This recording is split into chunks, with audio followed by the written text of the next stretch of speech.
ఎవరు చెప్పుకో బాగా అలాగే పంట వేసిండ్రా పోయేదా వేస్తున్నా.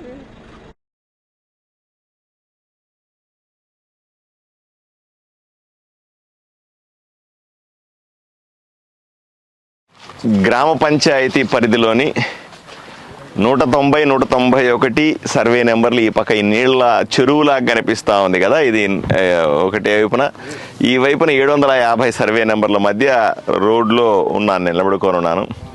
మీరు పొరపాటున దీన్ని చెరువు అనుకున్నారు. ఇది చెరువు కాదు, ఇది పచ్చటి పొలాలు. ఒకప్పుడు అంతా కూడా చక్కగా ఆ పక్క ఎలా పండుతున్నాయో దీని మీద కూడా అలాగే పండేవి.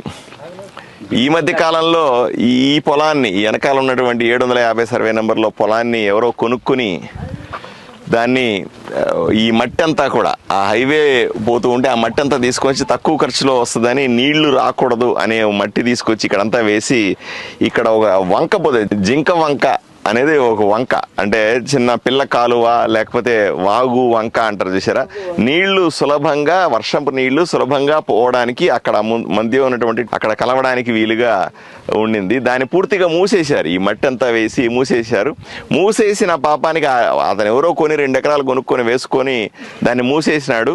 మూసేసిన పాపానికి చూడండి, రైతులందరూ నిలబడుకున్న వాళ్ళందరూ కూడా సుమారుగా 200 మంది రైతులు, ఈరోజు మహిళలు ఎట్లా ఉన్నారు, వీళ్ళ పొలాలన్నీ కూడా మునిగిపోయినాయి. పచ్చటి పొలాలు చూస్తే మనం పంటలన్నీ కూడా పూర్తి కుళ్ళిపోయినాయి. ఇది ఎంత ఉంటుందో 6-7 అడుగుల లోతుకు నీళ్లు చేరిపోయినాయి. ఇది చెరువు కానీ పిల్లలు ఈత కూడా కొట్టేస్తున్నారు. ఆ భయంకరమైన పరిస్థితి జరుగుతుంది. ఇది చాలా దారుణం. దీనికి రైతులని ఈ విధంగా ఇబ్బంది పడి, ఎవరో ఒకరు చిన్న పొలం కొన్నారని దాన్ని అడ్డం పెట్టుకొని ఆ వంక మూసేసి రైతుల్ని బాధ పెట్టడం సరైంది కాదు అని వీళ్ళందరూ నన్ను వచ్చి కలిస్తే నేను ఈరోజు చూడడానికి వచ్చినాను. తప్పనిసరిగా నేను ఇక్కడ ఇంజనీర్ గారు ఉన్నారు, అలాగే సర్వేయర్ ఉన్నాడు, ఆర్ఐ ఉన్నాడు, రెవెన్యూ వాళ్ళంతా ఉన్నారు, మిగతా ఇంజనీరింగ్ డిపార్ట్మెంట్ వాళ్ళు ఉన్నారు. వెంటనే మ్యాప్లో కూడా స్పష్టంగా, రెవెన్యూ మ్యాప్లో చాలా స్పష్టంగా కనపడతా ఉంది, వంక పోయే పద్ధతి స్పష్టంగా కనపడతా ఉంది.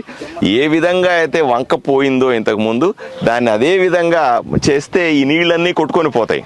లేకపోతే ప్రతిసారి నీళ్ళు వచ్చినప్పుడు ఇట్లా పొలాలంతా వీళ్ళు ఎట్లా బతకాలా, రైతులు ఎలా వాళ్ళ జీవనోపాధిని ఎలా చూసుకోవాలి కదా. ఇలా నీళ్లు ఉంచేయడం ఎవరో కోసమో, ఎవరో దర్బార్ కోసమో ఇంకా వీళ్ళని అవమానిస్తున్నారంట. మీరు నీళ్లు మునిగిపోయినాయి కదా, ఇంక ఊరికే ఇస్తారని నాకు ఇచ్చేయండి, తక్కువకి అమ్మేయండి పొలం అంటున్నారట. అంటే ఏదో కుట్ర ఉంది వెనకాల. కావాలని ఇక్కడ మట్టేసి ఆ మట్టి ద్వారా నీళ్లు ఇక్కడ చేరేలాగా చేసి దీని విలువ పడేసి, ఎందుకంటే పక్కనే అక్కడ చూస్తే బైపాస్ రోడ్ పక్కనే, ఇది బైపాస్ రోడ్ కనబడతా ఉంది, ఫర్లాంగ్ దూరంలో కూడా లేదు.